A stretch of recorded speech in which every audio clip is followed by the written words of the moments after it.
Hey guys, good morning. I don't even know, it's Friday, it's Thursday, it's something. I think it's Friday.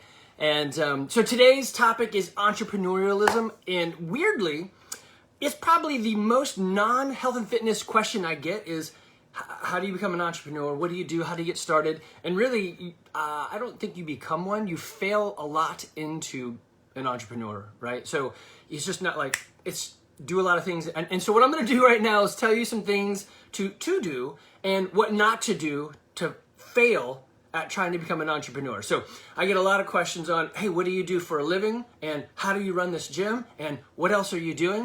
And so I will pull back some of that curtain to help you. So there's a great book by Chris Cooper, Help First, and totally happy to help.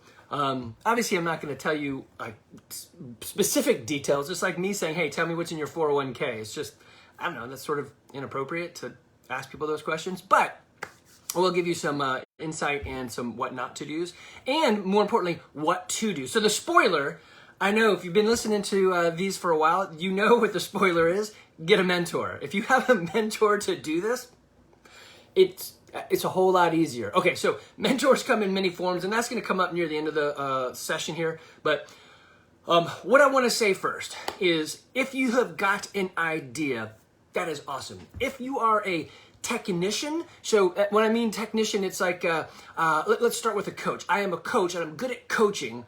Or I own a house, and I'm good at owning a house. Or I'm a plumber, and I'm great at being a plumber, or a welder. And hey, Adam, so this is a great entrepreneur right here. Adam Elder can probably aim into a lot of these things, but this guy, I should ask him to be my mentor. He is super successful in his business. Well, right, define success as what you want. We're all going to see it that way. He'll be like, there's so many issues, right? But anyway, if you're good at what you do, a lot of people come down with a case of entrepreneurialism. So it's a disease they get, and they think, I'll be good at the next step. Man, let me tell you, most people are not good naturally at the next step. It's a weird thing. There's a principle out there, the Peter Principle. You're promoted to your highest level of your highest level of incompetency. So if you're in a business, they're like, hey, you're great at sales. Let's make you a sales manager. Oh man, you've been great managing people. Let's put you over operations. And you move up and you're like, oh man, I suck. And everyone's like, wow, he really sucks. And you can't really demote down because it seems bad. Although I'll tell you, I did that. So I was a sales guy for TTC, then JDS Uniphase, and same company, changed names, a couple different names. But man, I was really good at sales. Loved it. Technical sales. So it wasn't I did have to golf with some people, but I'm not a golfer. I'm really good at, hey Julie, I'm really good at athletics, but golf it's light years out of I hit the big ball, the earth, before I hit the little ball almost every time. And it's really that and ripstick. I can't do those things, but everything else, unicycle and juggle, I got it. Anyway, point is, I've lost track of myself, right? Getting down the roads of what I can't do. But so you get this case of entrepreneurialism. And you're like, oh, I'm going to jump in and become this and do this, right? And you'll find out, man, as I have found out, I am not very good at this. I am a degreed electrical engineer from Georgia Tech. I am really good at processes. And if you read, oh man, what was the book? It's the guys who wrote Flywheel, I think. They talk about the guy who can lead with vision, and then the implementer. So visionary and implementer. I am an implementer. I implement stuff. So I need someone to help cast vision. I can cast ethics, like, hey, happy, humble, helpful people who want to be healthy and fit now as those who are 90 will do the right thing even if it hurts. I mean, yeah, I'm okay with casting ethics, but like vision and planning, right? But if you give me a formula, man, I'm good. So I can cure my entrepreneurial woes through a mentor, which I have. So I pay for a mentor. I pay for coaching, and it's expensive. And there's another level to it, which is even more expensive. I'm like, I can't wait because it helps. So what you don't want to do, man, I'm good at this. I think I'm just going to jump in and buy a license, buy a building, buy a van, and just start on my own. Probably the worst thing you can do. So don't sell your house, cash out your savings, go all in to a new thing. Instead, take it in stride. So nothing is going to change in 12 months well, I suppose sometimes the economy fails big time and Corona hits, so let me take that back. Normally, chances are things aren't going to fail to such an extent that you can't just start whatever it is you wanted to do 12 months later. And so my advice would be this.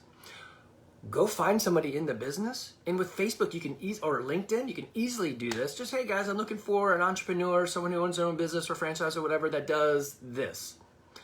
And then find that person and say, can I help? Oh my goodness. Any entrepreneur out there is going to say, yes, you can totally help. So to back that up with a story, I have a buddy who runs his own IT consultant firm, and he is attempting to hire people in to fill some spots. But the spots are like, I need an admin, I need some sales, I need some customer management, I need systems and procedures, I need some like operations. I mean, it's a little bit of everything, so it's not a specific person that he needs. What he needs is an entrepreneur help. He needs someone who knows that stuff and is willing to clean the floor if it needs to be done, or drive to LJ to pick up equipment because it's been sitting there for 6 months and it's just low-hanging fruit, but it needs to be done, right? Or to go to a customer and understand their needs and fears and worries and help address those. So it's like, wow, right. That's what happens in entrepreneurs. They grow that business. Hey, Rachel, they grow that business, and you want to, the pieces kind of fall apart or fall through their fingers as they grow, right? So my advice is ask them, hey, can I help? And man, they will let you help. Ask them this then. What do you hate that I can take off your plate? I feel like I should rhyme now. I don't have a rhyme for that one. So what do you hate that I can take off your plate and I can do that for you? So that's what I started with these guys. I said, hey, what's your biggest struggle? And how can I help you be more productive? And it wasn't what I thought they were. Some of it's like, hey, just enter some trouble tickets. I'm like, yeah, I can do that. That's cake. I may not remember I can troubleshoot networks at my house, but I may not remember how to do all that for my double E days, but I can spin that up. But it's all the other things, right? So simply ask for someone, ask, how can I help? Another great example, and I think this is I just saw Rachel come on, and it's a great one in our own business. So I own a CrossFit gym. Obviously, you're watching this on CrossFit Garage's live feed. And we have several small businesses inside the business. Two of the biggest ones are Olympic lifting and nutrition. And Coach Aisha and I have been working together for years and discussing how do we grow this. And she rightly so identified, after like working in this business for a long time, she's like, hey, I think we can't really grow because the time slots and usage of space, I think we need your own space. I'm like, I think you're right. To grow this business, you probably need your own space. And so the beautiful thing is, she's not going into it like, oh, I'm just going to buy a gym and open some stuff and I hope it works. She has a great understanding of what goes on because she's been doing this, right? So that's my advice, is follow that. Ask, how can you help to an entrepreneur? I mean, even if it's real estate. Kyle usually shows up on these. You could say, Kyle, hey, you're a realtor. I'd like to be a realtor. Can I just shadow you? Sure. What can I do that you hate that? He's probably going to say, like, go out and take pictures of houses. It takes so much time. Yeah, go do that for me and take them like this. And you're going to learn a lot. They're going to give you a free education rather than an education in how to lose your money. So when you sell your house and jump into a business, and then your wife or husband or whoever is like, thanks for selling the house. Thanks. So sometimes technicians get cured of their infliction of entrepreneurialism after time and money is lost. They're like, forget it, I'm going back. Totally fine. There's nothing wrong with being the integrator or being the person that helps move a business. That's a great place to be. If you ask many entrepreneurs or business owners, what's your biggest two struggles? They're going to tell you employees and customers. Without either of those, this business would be great. And you're like, what? So be a good employee, man, or contractor, whatever. Be good. Show up.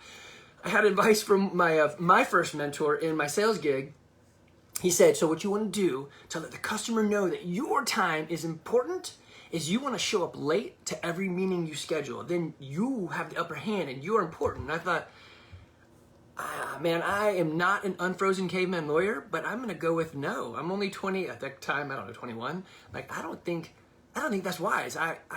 I've never been on a team where being late I subscribe to the philosophy of early is on time. On time is late, and late is unacceptable. So when he said that, I'm like, I don't know. Weirdly, within 3 years, he wasn't on the team. So show up, do the job, ask, how can I help? Be willing, right? So sometimes being that employee that's doing the job of the next thing helps you become the next thing, right? So you don't have to start your own business. You can work with people to have that business. Anyway, so biggest thing is get yourself a mentor. It's usually free. They might even pay you, but you're getting an education that no business school or MBA can tell you. The School of Hard Knocks and of doing is great. Now, I wouldn't say of doing in terms of go spend a crap ton of money and hope it works. That's hope. Hope is not a great strategy. Hoping things work. Prayer and fasting are better than hope, right? Action is better than many of those, but I hope it works. That's just not a good strategy. Okay, so don't sell your stuff. Let me. What do I want to go into this? I got some notes to the side here. Yeah. So the education is worth it. Assist, do, ask how you can help. So the next thing you really need to consider is, do you want to go in on your own or have a partner? So the idea of a partner is, I hope they share the burden. So it's a hope thing. So partnerships are. I am not a big fan of partnerships. I would rather. Let me back that up. So I coach young soccer. Hey Tracy. And our team semi-struggle with some coaching stuff and parents and whatever. It's just the standard craziness of travel ball. Anybody, if you got a kid who plays travel ball, amen to that, right? It's just crazy. And you're like, how come that their crazy is different than our crazy? But anyway, it's crazy.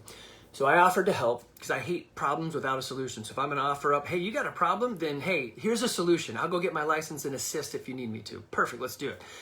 So the director said, hey, why don't we have 2 head coaches? You and you could head coach. And I'm like, no. So 2 head coaches. In this case, 2 heads are not better than 1. When you have 2 people trying to lead, it just causes frustration because no one is ever on the same page. Best to say, his page is a page we're on, and I'm going to support. Be the good employee, right?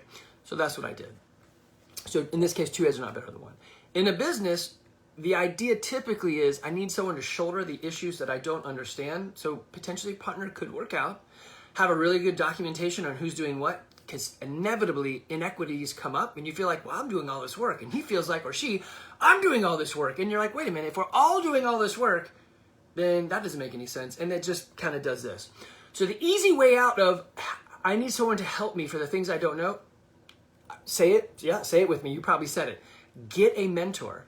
So there are mentoring groups out there for all sorts of stuff to help you help your business because they know you're not an expert and you can't read all the books and you can't do all the things right. So get yourself a mentor. Free is bad. If you get yourself a free mentor, you're going to suck it up. Don't get a free mentor. Pay as much as you possibly can for that mentor and they will be worth everything that it's worth, right? So pay for it. Get it. They will give you homework. Do the dang homework. They'll keep you coaching, mentoring, accountability, just like when we do it for fitness, right? Find someone to guide you in this. Okay, so solo versus partner, that's up to you. I would totally never do partnerships. If I can avoid it, I would do mentoring. So, right, and then like with this IT stuff, I don't really care to be an employee and I don't really care to be a partner, but whatever he needs, I'm happy to do, right? So let him lead and I'm happy to fill in. I'm just help first, right? Get the education, learn. But if you feel like I can't do this on my own, then don't do it yet. Go get shadow, find somebody to work with and figure out what it is that I don't know, right? Okay, so let me back some of that up. Then, or first, the next thing is franchise versus I forgot the word of it, not franchise. Franchise or not franchise, right? Do your own thing. So the rental properties that I've got, it's not a franchise. It's a no-brainer. You buy real estate and then you rent it out. So the hardest thing is cash. YouTube has made repairs for everything super cake. I am an engineer, so it's not too hard to fix. But after, 20-something years of this, the problems are pretty much always the same. Like, hey, did you press the GCFI button? Boop, oh, all my stuff's back on. Did you flip the breaker? Did you unplug or plug back in the garage door opener? Yeah, it's stuff that pretty much anybody could do, but now I can send a Google link or a YouTube link. Hey, try this, right? And you can pay people super easy, PayPal, Venmo, Zelle, whatever. So the hardest parts about that is kind of over with, as well as having Zillow. Oh my gosh, Zillow makes it so easy to get stuff out there. Beautiful thing to be into. Obviously, real estate costs money, so there's that. CrossFit Gym. I've really blown this business for a very long time. Getting a mentor is probably one of the best things I've done. Mostly recognizing that I'm the problem. I need a process. And we've been in a pretty good place for a long time right now. We did the Garage Games. I burnt myself out of that one. That was interesting, but you have to be on a pedestal too much to like, hey, I'm running this event. It's me. I'm running. It's me. And I am just not that guy. I would be happy to be the guy who cleans the toilets as the owner, versus happier doing that versus being the face man. Like, I'm okay doing these videos because I like to talk, but if you go to our gym, I mean, the other day we had somebody in there and I walked up and said, hey, I'm Andy. And they're like, oh, I'm Timmy. And like, good to meet you. When'd you start? I'm like, oh, I guess today. I started today. So it's great. They don't even know who I am. That's perfect. I'd rather the members be the highlight and the coaches be the focus, not the guy who owns the place. Who cares? So we did a fire breather challenge. Again, not for me. The insurance on that and just the risk of injury was too great. So it's still out there, but I'm not in it. Olympic fencing. So swords, epee, saber, so forth. I can't think of the other one. Oh my goodness. A foil. Interesting business. Super into for. It was a hobby for me. I ran it poorly as a business and made a lot of my mistakes just being young and dumb and just throwing cash at it rather than putting smartness ahead of time. So again, find a mentor.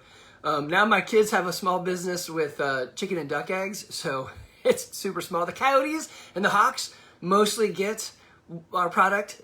We don't get it to people very often because, well, animals are trying to eat all the time, and we only go out to look at them every once in a while, so they're winning. But small steps, right? You can teach your kids easy things like, hey, go mow someone's lawn. Okay, all that to say, I made a lot. There's other businesses out there that I made mistakes in. I've spent a lot of money doing. And my advice to you is don't spend the money, spend the time. Time is essentially free. You don't have to pay for it, but you're getting an education and you'd probably pay for that education. So go get yourself educated so that you can do the right stuff. Again, using the Olympic lifting business in the CrossFit Garage to creating its own, creating its own location. They're super educated. They know exactly what to do. This is the best way to open a business, right? That's brilliant. Why wouldn't you do something where you could go work with someone? Understand, hey, you're a dentist, and I think I want to be a dentist. Go ask him, can I help you? Well, there might be some HIPAA rules that you can't actually help in there. I don't know that. That may be a bad example. I want to run a Trader Joe's. Great. Go tell the manager of Trader Joe's, I'd like to just help you for free for a while. Okay. For free? Sure. And then actually show up and do. Right? Get a mentor. If you're already down the track of I got my own business and man, I do need that help. I know what you're talking about. Google business mentorship. You're going to find tons of them. I listen to podcasts with people that talk about this. It doesn't have to be complicated, but we all try to recreate the wheel, and you don't have to.